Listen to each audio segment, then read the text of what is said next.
Hi there, my name is Alicia Morgan, and I am here to talk to you about a recent interview I had with Donna Dunlap of Picturing Art. She has been my photographer in several capacity over the years, and I sat down with her to talk about some of the photographs she's taking in terms of documenting my journey and what amazing feedback that we received. And it really highlights the having a photographer who understands you. Donna and I worked together for a little over 5 years. And for the last 15 years, we've been great friends. And the photographs that she has taken of me are both creative, reflective. They show me going through my phases of becoming more comfortable in photographs and as a leader. And it's just a really detailed journey of embracing failures and really going through fate tests and also really reflecting on starting where you are and getting better over time. I am an engineer. I'm very analytical, and I'm also equally creative. I've worked in Fortune 500 companies in aviation and defense. My background is aerospace and industrial engineering. I've worked in nonprofits supporting STEM educations in the after school space, as well as in museums. I supported higher education initiatives, as well as workforce readiness initiatives. And the amazing part of all of this is that I am naturally more introverted, more introspective person. And this journey has taught me that no matter who you are, you can do extraordinary things. But all of that is rooted in building trust.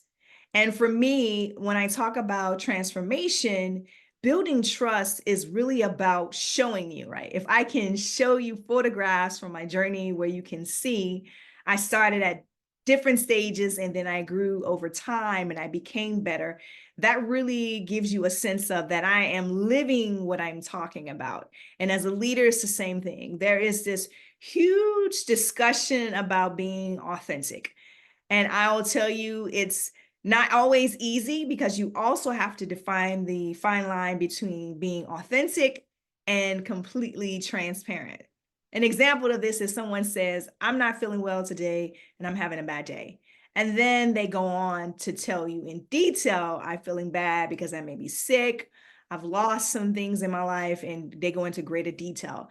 And there's not always safe spaces for you to do so, to be both authentic and transparent. In this interview, it was a great opportunity because it was someone that I knew that I could talk about those difficult moments and meeting imperfection, the moment in imperfection.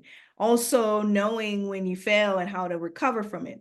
Also, when you're walking in the darkness in the wilderness and you're going through faith tests, how that feels. And I can honestly say this discussion resonates with people from different backgrounds, different age groups. No matter where you are in your life and journey or your background or where you grew up, you can find a piece of yourself in this interview. It's very honest. It's not me on stage in a mass production.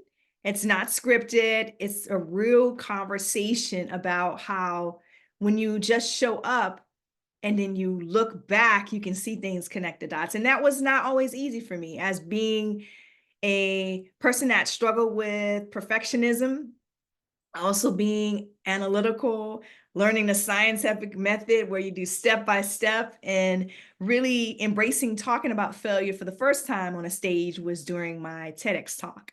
I also talked about in an interview where I really wanted to get on stage and be a part of the Society of Women Engineers conference. And I started off trying to get in and it didn't happen, but it happened at the right time in a year when the theme for the conference, which was last year, was live without limits. And so everything happens in divine time, and embracing that is not always easy to do. And so throughout the interview, I'm also talking all about that. And I want to encourage you as well is to print out the photographs. We are in a digital world and we have all these things on our phone, but also printing it out, because if you print out the photos and you have a photo album at your home, it can start a conversation with people. And that's really dynamic. I also had the opportunity to talk about my Toastmasters journey. My Toastmasters mentor saw the interview and shared a photograph that is like similar to some of the poses that I did in my photograph. So that's very heartwarming too. So as you begin to share your journey, people can find parts of themselves. And as a leader, if you want to establish trust and build empathy, it's also showing that you can identify what people think, feel, hear, and what their pain points are. And so again, the center of all this is trust, right? I have to trust the photographer to take the photographs and take their direction, and they have to trust their clients to do so as well. So all these things are occurring and trust is happening. And you are bringing more people into your journey. As you evolve, you need more help, and et cetera. And so trust is the center of this. We can get more degrees. We may get experience, hands-on experience. We may get a certificate. But in order for all these dynamic moving parts to happen and work in sequence and be collaborative, people have to trust each other. So as I navigated through different sectors and industries, I had to build trust. I had experience. I knew that my project management skills can serve me well and my leadership skills, but each person had to trust that I was going to do what I say, that I was going to show up even in the moments when it was imperfect, to work together. And one of the most, I will call it, dynamic photographs that you will see is in this interview is of myself, and it's in the background and it's a shadow and I'm sweating. And that photograph, when I was talking to Donna, turns out that it was because of there was bad lighting, and she improvised and was being more creative by doing creative elements, and it became a great photograph. So something that didn't work out in one way and you create a few modifications, and that's a lot like what happens in your life and career. The most memorable moments can be what we deem the most awkward moments. We may meet someone and it doesn't hit off very well, but over time it turns great. Or the photograph that you think was not the best, it tells a great story that you're trying to capture when you're facilitating something. So I facilitate workshop sessions, and I know that people are visual and audible, and they want to hear things in different ways. And having visual storytelling that matches the moment is priceless. You can't make it up. I know in the age of we can use AI and all these different tools, but actual photographs are great too. So as much as possible, find a real photograph or take a photograph or have someone take a photograph that really captures the essence of what you're trying to say. It makes it more believable and memorable. I just love how all this worked out. I took the opportunity and reached out to Donna, and I was thinking, hey, let's get together. And we didn't know how it was going to turn out. And she used all her creative skills to tell the story, and it's been doing quite well.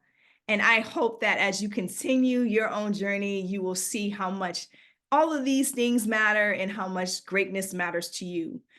Before we leave here today, I would love to show you a clip from that interview and really get what you think of meeting the moment in imperfection and just thinking about how all these things play out in your own journey as well. So we're going to look at a clip that really captures the essence of what I was really going through at the moment, and really giving you a real glimpse of what it's like to meet the moment in imperfection and share who you truly are, even when you don't know everything, just getting comfortable in doing that and what that looks like. So I will share this clip right now with you. So there's that photo too. Even how I'm smiling in the headshot.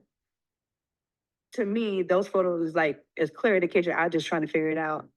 Even though I feel awkward, it's part of I'm showing up and I'm present in the moment. So even on both sides, we were probably awkward, but that just tells that story. And even that one. But here we are, this one. So this is, there's that first set of photos where we just looked at, And then there's the light photo and the darkness. And this photo is actually, I work with a stylist.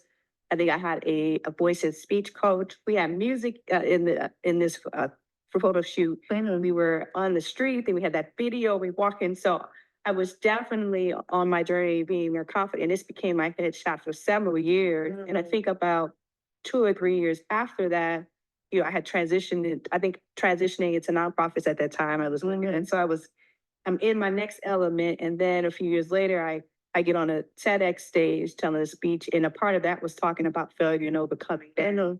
And so I was becoming more confident and not just skill set, but more confident with expressing my imperfections and knowing that it's okay to fail and I could live after that. And so that was apparent to me in that. I mean, even the way I look, I had a stylist, a makeup artist, but I could just tell in general why I felt more confident because there was background work happening, continuous improvement and learning. There's a parting back. Yeah, yeah. There was background and there was also a more confident you.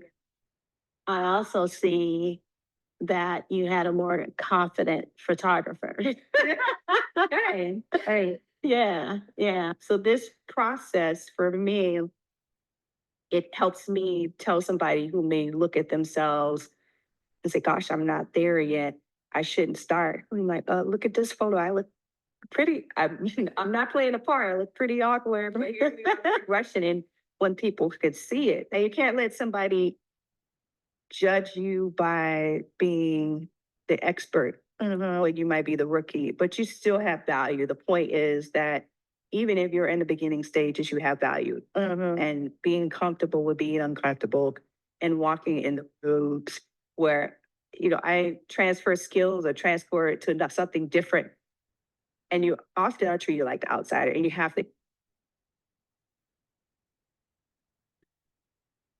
And I want to say that when you do transfer into different places and spaces, it feels like you're transporting into a new reality and you are treated like the outsider. And that's okay. You have a different perspective. You're coming in, you're establishing trust. And throughout this conversation and throughout your journey in watching my channel, you will hear me continuously talk about trust. And trust is continuous. Like you have to be consistent. And we know in our lives that trust is hard to build and easily broken. And how do you rebuild that trust after it's broken, if it's recoverable? And so I hope that this video, and you're going to, in the link in the description, watch the full video of my conversation with Donna Dunlap, the founder of Picturing Art. And it encourages you to document your own journey and you can see your own transformation. So I would love to hear your feedback in the comments about your journey and documenting your journey, and what's your favorite photograph of yourself and what story that photograph tells, or how you can enhance your storytelling skills, visual storytelling skills, by sharing photographs of yourself. And remember, it doesn't have to be a perfect photograph to tell a perfect photo story in retrospect. And so remember that. Again, it does not have to be a perfect photo. So be blessed. And until next time, continue to love your journey and document it. It's going to be worth it.